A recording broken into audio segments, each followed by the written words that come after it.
What's up, wannabes? Gus here with some great news. It turns out that fantasy has actually already been saved. While I don't think I can take any credit, I am going to extend some of the credit for doing it to all of you, because the way that you all came together in the comments section of the last video where I talked about this was truly inspiring. There is just such a sincere love that radiates from the entire comments section of that video, and I'm so happy that so many of you guys responded to the prompt. In many ways, I think the celebration of what fantasy is was the real purpose of that video. As I said in the video, I even encouraged people to sort of tune out the video itself to make their comments on what is so great about fantasy. Because, you know, no matter what I was really talking about, there is no way that the potential of fantasy can really ever be killed. Even if there was like a particularly terrible 10-year span of media, there would still be a chance for fantasy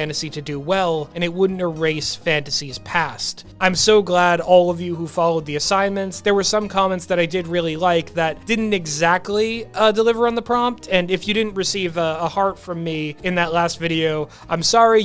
What you said is probably still very insightful, but I was reserving the use of the heart, at least for that comment section, for the people who went with the prompt for the video. So again, no hard feelings, and the fact that there are so many hearts down there is actually more than anything, to me, it tells me that people got exactly what they were meant to do, more than I even thought was possible. So thank you so much. In reading through this comment section, I was able to really reflect on what my relationship to fantasy is and the way that I have engaged with fantasy media presently. So I wanted to take this video and talk about fantasy stories from the last couple years that have really resonated with me. I don't know if they're all like recent in any kind of like sense that somebody could hold me to, but they're all things that I got into recently and I think are all worth highlighting. But before I want to do that, a commenter named Sleepin9713 recommended a really interesting couple of videos by Oregony Vexred, I'm sorry if I butchered that pronunciation, about the history of pre-Tolkien fantasy, which are so well researched and so good. And this is like a new creator who clearly put a lot of thought into this. I was excited to learn about so many of these stories that I had never heard of before, and also to the ones that I had read and had heard about, it was cool to see them under a spotlight and to see them appreciated in a way that I don't often get to see. So awesome props to that. Check out Oregony Vexred's videos, and thank you to Sleepin9713 for doing that recommendation. Honestly, it was probably the highlight of the comment section, other than people who were talking about like fantasy things in particular. The other thing I wanted to bring up before I got into any recommendations of my own or any reviews of anything that I really enjoyed was that it's important when we're talking about genre to consider Sturgeon's Law, or Sturgeon's Revelation as it is sometimes called. You've probably heard some variation of this saying before, but Theodore Sturgeon, who was a sci-fi author and a critic, he said that 90% of everything is crud.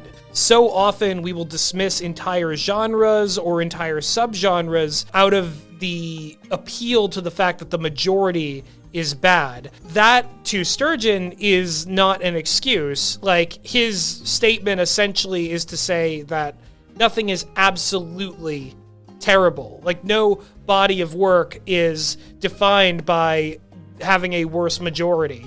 There is still that extra 10% that is as great as anything could be in any medium. To further use Sturgeon's own words, I'm going to read his two corollaries for this statement. Corollary 1 is, the existence of immense quantities of trash in science fiction is admitted, and it is regrettable, but it is no more unnatural than the existence of trash anywhere. Corollary 2, the best science fiction is as good as the best fiction in any field. I think overall that does apply to fantasy. It applies to fantasy anime as well. I know I was pretty harsh on the whole isekai slop thing, but I think, you know, it does apply there.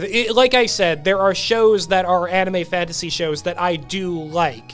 And I can think of no better way to transition from that acknowledgement into the review section of this than by bringing up Delicious in Dungeon, or Dungeon Meshi. Dungeon Meshi is a wildly inventive show with really fun characters that recontextualizes so many of the old dungeon monsters in new and fun ways. It uses a kind of like fantastical logic to explain an ecosystem of a fantastical place like a dungeon, and it does so while remaining internally consistent, but never not inventive and imaginative. And I think what makes this work more so than just the characters being like really likable and the dungeon they're traveling in being like really interesting in and of itself is this focus on the small things and the most mundane element of sustaining life, which is food, through the character of Senshi, who is just wonderful, an absolute symbol of positive manliness, even kind of like a sex symbol, honestly. Like, you know, he's out there, he can get it. You know, you've seen, don't pretend you've not seen. The point is, through Senshi, this show is able to focus so much on food. It takes that like element of abstraction of all of these things are here and they logically make sense together, and translates it to, and these things are useful and real to the people who are in this world. They literally have to ingest them to survive. And also it matters, you know, whether or not the food tastes good, what qualities it has, what ingredients go into it. And it just deepens our connection to just about everything else. The emotions, the world, the diversity of creatures, the specific characters on display. It's just wonderful. Dungeon Meshi is perhaps my favorite of all of the fantasy animes I've seen recently. It is perhaps the dwarfest piece of media that there is. But I can contrast that with maybe the most elf piece of media that I have ever seen in a long time. And that would be the 2018 animated fantasy movie Maquia, When the Promised Flower Blooms. This one honestly really surprised me. It's a very like emotional, sentimental story. It takes place in a really interesting, fantastical world where, you know, there are dragons, there are immortal beings, and it's got that sort of classic, the encroaching of human ambition and technology. But that is all kind of the backdrop for this really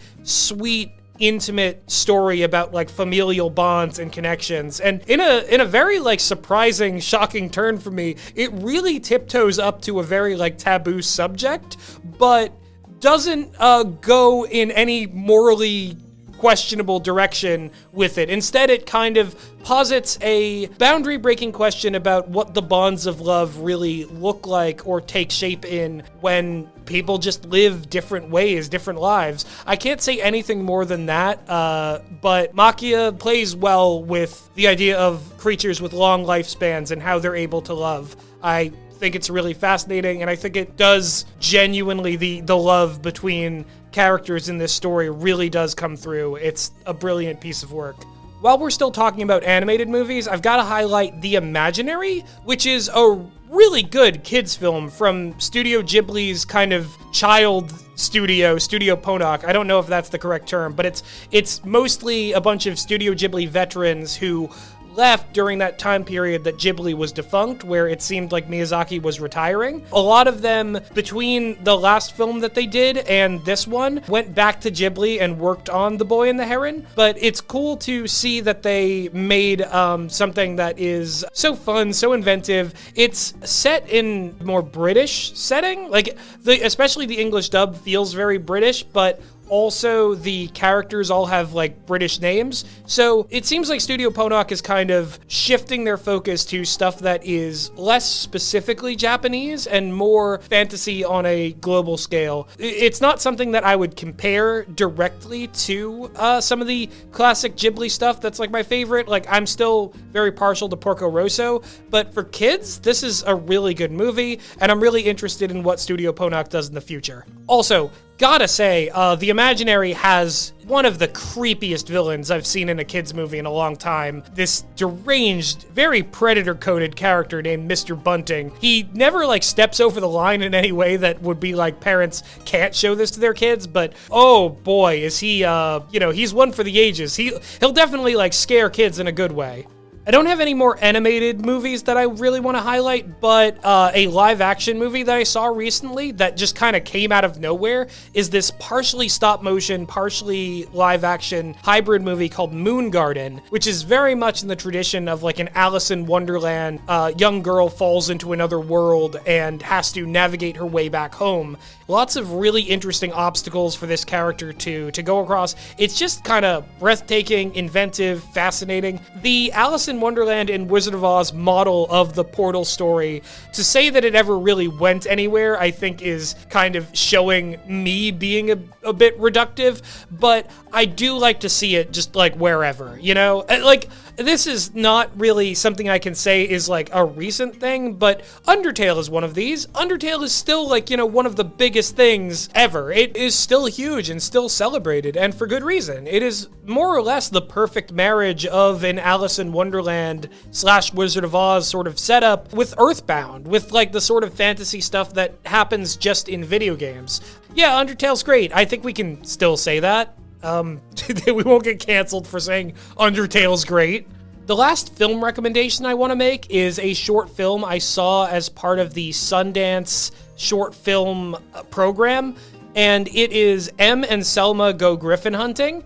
It's set in a world where all young women have to come of age by going out into the woods and killing a fantastical creature. And it's a really well done story, one that you don't often see with women because that's typically kind of seen as like a masculine coming of age thing. But the way that it's done is so inventive, and more than that, the short just oozes style. It's in black and white, and the creature designs are so real looking. It's a beautiful, brutal fantasy world, and it's such a snapshot of something that would make a really interesting feature. But as it stands, it's just great. Track that down if you can. Back to fantasy TV shows for a second, though it is also anime. I didn't mention it before, but Dragon Quest: The Adventure of Dai is again, that is like a perfect anime fantasy adventure for kids. You can still watch it if you like shonen battle stuff or enjoy like, you know, long-running epic fantasy narratives, but I would honestly recommend this to like any group of kids. It could become their favorite show. It's a really like well done series of escalating battles, and the characters are really endearing, really lovable, and there is so much development that goes on with even antagonistic characters that you wouldn't expect to get that much development. So yeah, I'm not too familiar with the Dragon Quest franchise as a whole, but I do know, as some people pointed out in the comments, that it is deeply influential to the way fantasy adventures of all mediums are in Japan. If this is my first foray into it, I'd say, yeah, really cool, worth my time.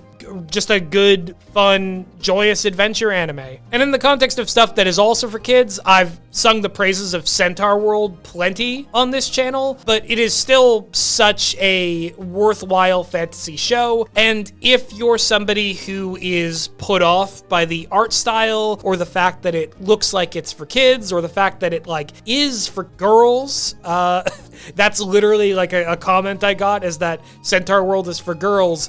I think I understand why you might feel underserved by fantasy. And without getting mean, that's really all I can say. Check out Centaur World if you can hang. I also gotta say that like dark fantasy for adults, or at least just like fantasy for adults, is also going really strong. Vox Machina, The Legend of Vox Machina, which is the first adaptation of a Critical Role campaign into a animated series, is very good, very funny, very endearing. It's a fun, bite-sized way to not have to watch hours and hours of streams. You know, I love the people on Critical Role. They're really funny, they're really endearing. I like their show, but you know, sometimes it feels like, but I could be gaming with my own table while I'm watching this, you know? I feel like such a spectator. But again, no shade to original Critical Role. Vox Machina is, you know, in some ways, as an adaptation, it can't capture all the appeal of what happens at a Critical Role table, but they both stand on their own. They're both great. Really love the show. Also, Castlevania on Netflix. Way better than I ever thought it could be. It continued to sort of stick in my mind and give me things to think about all the way to the end. And now Nocturne is out. Absolutely going strong. Wonderful second season. It really feels like this Netflix Castlevania universe is coming into its own as becoming like a genuine dark fantasy setting with all sorts of implications that are new to it, which is probably going to anger a lot of Castlevania like game purists, but adaptations be adaptations. I love the liberties that they're taking with this setting. I love the introduction of all these different mythologies. Olrox, my god, what a lift from a boss in a video game. He's just a fascinating, complex character, and I'm really interested to see where the show takes him. And also, if you feel jilted by the, poor animation of Invincible or, a lot of your standard isekai stuff, Castlevania Nocturne, oh my god, mind-blowing animation. But yeah, so those are some movies, those are some shows, but oh my goodness, I could not leave this video without bringing up the fact that LitRPGs are going wild. Now, I haven't been able to read a lot of these LitRPGs. I haven't been able to sort of, envelop myself in the genre as deeply as I wanted to. I have read certain fiction, but overwhelmingly, my favorite book series in these LitRPGs is Matt Dinniman's Dungeon Crawler Carl series. I know it's really big on like BookTube. BookTube, not Book Talk. I don't know what's going on. I've never looked at a TikTok. I've never seen it. I've never TikTok in my dang life. So I don't know what's going on over there. But a lot of people have talked about Dungeon Crawler Carl. There is possibly a television adaptation in the works. It is, I'm like on book 6 out of the 7 that are currently released. Some of the humor in the first book does dip into a sort of Chuck Wendigian territory that I don't find particularly funny, but it is coming from a source that in universe is supposed to be corny and kind of callous to the actual plight of the characters. Even here, before the series really became what it was, Matt Dinniman had such a mind for the actual existential implications of his world building and his work and the way that this would affect a human psyche. Carl himself is a really interesting character, as is Donut, who is the cat on the cover, Princess Donut, who is his ex-girlfriend's cat, who quickly becomes sentient and has the exact personality that you might imagine for a prize-winning, very proud, very pedigree cat. And the contrast between these two is absolutely great. The way that it evolves over the course of the series is fantastic.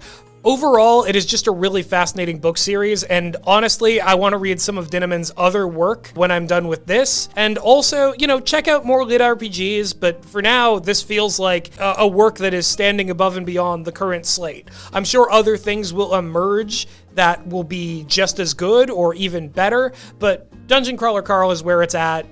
I'm sure that there is plenty of other fantasy media that you all really enjoy and are passionate about that I didn't get to in this video, and that's not to say that it's not worthwhile, or that it's not interesting, or it's not where fantasy is right now. So what I would like to do, and I would love it if this was as engaged as the previous fantasy video, all of you just leave your recommendations for great fantasy stories, not necessarily to me, but to everybody else, and maybe even elaborate on who you would recommend them to. Because at the end of the day, the people who complain most about fantasy dying are dejected Star Wars fans and Lord of the Rings fans.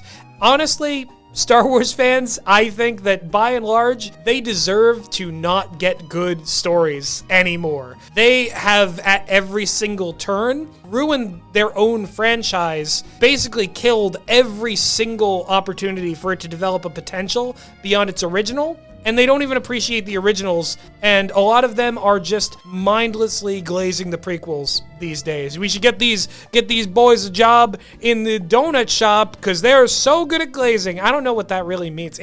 Does glazing, is that just another word for doing a blowjob? Everything feels like it's another word for doing a blowjob in modern slang. I'm not up with the kids. I'm not down with the kids. I'm not anywhere near the kids. I'm on the fucking moon, and the kids are on Earth, and I'm gonna shoot my orbital laser at them and destroy them, and they'll be like, that's not a moon, because they're Star Wars fans, and I'll be like, that was a test. If you didn't make that reference, you could have all lived. But because one of you made that reference, you all have to die. Man, I hate Star Wars. But I love fantasy. And I love that you all love fantasy. Stay classy, folks.